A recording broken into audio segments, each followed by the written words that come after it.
Hello नमस्कार, welcome back to my channel. तर इथे मी गिल्लेवडे करण्यासाठी डाळ फेटत आहे. मी उडदाची डाळ भिजू घातली होती. इडली करण्यासाठी मी टाकलं होतं, तर त्यासाठीच मी अर्धी डाळ याच्यात जास्त टाकली होती वडे करण्यासाठी. आमच्याकडे याला गिल्लेवडे असं म्हणतात. हे डाळ उडदाची डाळ, नुसतं उडदाची डाळ मी चांगली फेटून घेतलेली आहे मिक्सरमधून बारीक करून. आता याला चांगलं मी फेटून घेत आहे. यामध्ये थोडासा खाण्याचा सोडा आणि मीठ टाकायचं आहे. त्या अशा प्रकारे आमच्याकडे हे गिल्लेवडे करतात. नुसतं उडदाच्या डाळीचे एक पन्नी घेतली आहे मी, त्याच्यावर वाटीवर ही पन्नी लावली आहे आणि हे उडदाचे वडे असे थापून ते मी तेलामध्ये सोडत आहे. त्यामध्ये तेलामध्ये थोडेसे गोल्डन झाल्यानंतर आपल्याला याला कोमट पाण्यामध्ये थोडंसं मीठ टाकून हे गरम पाण्यामध्ये टाकून घ्यायचे आहे. या प्रकारे बघा, खूप मस्त आमचे गिल्लेवडे झाले होते. कलर पण खूप छान झाला होता आणि खायला पण खूप टेस्टी झाले होते. दोन्ही मुलांनी करताच पूर्ण खतम केले. फक्त इशिकाच्या पप्पासाठी आणि आजीसाठी दोनच शिल्लक राहिले होते. बाकी पूर्ण त्यांनी बनवेपर्यंतच एक जसा पाण्यात टाकला तसे ते दोघं फिनिश करून घेत होते. त्यांना खूप आवडले हे दोघांनाही गिल्लेवडे. इकडे माझं करणं सुरू होतं आणि सोबतच माझा स्वयंपाक पण चालू होता. इकडे त्यांना खूप घाई झाली होती दोघांना पण खाण्याची, म्हणून इकडे मी पटपट हे करत आहे. इथे बघा, आता हे मी एका भांड्यामध्ये गरम पाणी, त्यामध्ये मीठ टाकून ठेवलेलं आहे. आता हे वडे आपले तळून झाले की ह्या पाण्यामध्ये टाकायचे. आमच्या अमरावतीची फेमस डिश आहे हा गिल्ला वडा, आणि याच्यासोबत लाल चटणी असते, लसूण आणि लाल मिरचीची. एक नंबर लागतात ह्या चटणीबरोबर हे गिल्लेवडे. इकडे बघा, इशिका पण म्हणत होती मला पण ट्राय करायचं आहे. तिने पण असे खूप मस्त असे वडे केले, तिला पण थोडेफार जमलेले आहे. आणि इथे देवांश तर सोबतच बसला होता इथे ओट्यावरच खाण्यासाठी. आणि हा आहे दुसरा दिवस. त्यानंतर हा आहे माझा इडलीचा घोल. इडली करण्यासाठी मी टाकलेलं होतं. आता इथे मी इडल्या पण करून घेणार आहे. इथे वरण पण झालेलं आहे माझं, आणि पटापट साचे भरून मी इकडे मस्त गरमागरम अशा यम्मी इडल्या पण करून घेतलेल्या. तसं पण आपल्या ह्या थंडीच्या दिवसामध्ये हे पीठ जास्त फर्मेंट होत नाही, म्हणून यामध्ये आपल्याला सोडा टाकावाच लागतो. थोडासा सोडा टाकला होता मी, आणि त्यानंतर इडल्या छान फुलल्या, खूप छान झालेल्या होत्या. आणि त्यानंतर इशिका पण आली. माझ्या प्रत्येक कामामध्ये इशिका खूप मदत करते, आणि तिनं पण 1-2 साचे असे मला भरून दिलेले आहे. आणि देवांश बघा इकडे बसला होता, मस्ती करत होता. त्याला इडली खाण्याची खूप घाई झाली होती. त्याला पण इडल्या खूप आवडतात. आणि इथे तयार आहे माझ्या अशा गरम इडल्या. इकडे सोबत वरण पण झालेलं होतं. आता मी वरण पण फोडणी देणार आहे. ते बघा किती मस्त अशा फुगलेल्या आहे माझ्या इडल्या, खूप मस्त झाल्या होत्या. आणि त्यामध्ये दही टाकल्यामुळे खूप छान असा टेस्ट येतो दह्याचा पण. थोडेसे आंबटसर लागतात. घोलमध्येच मी रात्री दही टाकून घेते. इकडे आता माझी फोडणी तयार आहे.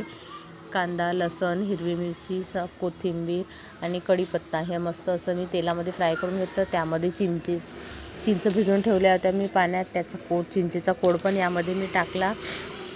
आणि कुकरमध्ये डाळीसोबतच मी 5-6 टमाटे हे वरणातच शिजवून घेते. ते खूप चांगलं फ्लेवर येतं त्यामुळे. आता हे वरण जे फिरवलेलं आहे ते पण आपल्याला यामध्ये टाकून घ्यायचं आहे. आणि खूप मस्त झाली होती इडली पण. सांबार पण खूप मस्त झाला होता. आणि त्यामध्ये चवीपुरतं मीठ, आणि हा आपला सांबार मसाल्याचं एक पाकिट आणलेलं होतं मी, ते पण मी यामध्ये एक पॅकेट पूर्ण टाकून घेतलं होतं, कारण गंजभर होतं वरण, म्हणून त्याची टेस्ट येण्यासाठी. आणि थोडासा यामध्ये चवीपुरतं मी थोडासा असा छोटासा गुळाचा खडा पण टाकलेला होता. याने आंबट गोड अशी चव खूप छान येते. एक बघा, आता तयार आहे माझं यम्मी गरम इडली सांबार. वाव, खूपच टेस्टी झालं होतं. सगळ्यांना मी नाश्ता दिला, इशिकाच्या पप्पांना, आईना. त्यानंतर हा दुसरा दिवस मतदानाचा दिवस होता. आम्ही गेलो होतो मतदान करायला, आणि हा आपला हक्क आहे तर हा सर्वांनी केलाच पाहिजे. त्यानंतर संध्याकाळी होता आईचा वाढदिवस, आणि रात्री मी केक ऑर्डर केला. इशिकाचे पप्पा बाहेर गेले होते, म्हणून आम्ही वाढदिवस थोडा लेट केला. जवळपास 10:30 वाजले असेल. हे बघा असं मस्त केक ऑर्डर केलेला होता मी. इकडे आरतीचं ताट पण तयार आहे आणि आमचं छानसं असं छोटंसं डेकोरेशन पण केलेलं होतं आम्ही. त्यानंतर आईला आम्ही वरच बोलवलं केक कापण्यासाठी आणि देवांश बघा त्याच्या आजीला घेऊन आला. त्यानंतर आईला आम्ही औक्षवण केलं आणि इशिकाने पण आजीला औक्षवण केलेलं आहे. आणि त्यानंतर मस्त हा आम्ही केक एन्जॉय केला. केक मी हा पायनॅपल फ्लेवरचा बोलवला होता. खूपच यम्मी केक होता. देवांशला तर खूपच आवडला. त्यांनी तर बोटं टाकू पूर्ण चाटून त्यावरचं पूर्ण क्रीम खाऊन घेतलेलं होतं. असा खूप मस्त आम्ही आईचा बर्थडे सेलिब्रेट केला होता. त्यानंतर दुसऱ्या दिवशी कोणीच जेवायला नव्हतं, फक्त सगळे बाहेर गेलेले होते आणि मी एकटी होती म्हणून मी माझ्या एकटीसाठी जांब होते माझ्याकडे हे शिल्लक माझ्या मम्मीनं पाठवलेले, तर मी हे जांबाची भाजी करत आहे. तेलामध्ये जिरं, मोहरी, हळद, तिखट आणि हे आपले कट केलेले जांब हे सगळं आपल्याला सोबत टाकून घ्यायचं आहे आणि चवीपुरतं मीठ आणि थोडीशी साखर हे आपल्याला छानपैकी मिक्स करून एक वाफ काढून घ्यायची आहे आणि तयार आहे आपली गरमागरम मस्त जांबाची भाजी. जांब तसं खाल्ला तर पिकलेला जांब एवढा की छान वाटत नाही खायला, म्हणून त्याची अशी भाजी केली तर खूप मस्त लागते भाजी. त्यानंतर मी देवाला नैवेद्य दिलं आणि माझी पूजा बघा. आज आहे गुरुपौर्णिमा आज आहे गुरुवार आणि गुरुपुष्पामृत होता आणि त्यानंतर बघा माझी पूजा खूप सुंदर अशी मी पूजा केली. दरवाजाला हळदीचं लेपन पण केलेलं होतं मी. त्यानंतर मी आता जेवायला घेतलं. हे आहे टमॅटरचा कुचला आणि जांबाची भाजी आणि सकाळी मी इशिकाच्या पप्पांसाठी मोठची भाजी केलेली होती, तर ते पण थोडी शिल्लक होती, ते पण घेतली मी आणि मी मस्त यम्मी जेवण केलं. तुम्हाला आमचे व्हिडिओ कसे वाटतात प्लीज कमेंट्स करून नक्की सांगा.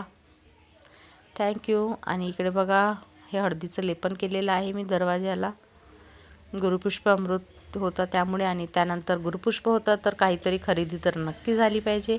तर इशिकाचे पप्पा आणि मी गेलो होतो कोठारे ज्वेलर्समध्ये आणि त्यांनी मला हे घरी घालायसाठी हे डेली वेअरसाठी हे इयरिंग्स घेऊन दिलेले आहे. कसे वाटतात प्लीज कमेंट्स करून नक्की सांगा. Thank you for watching.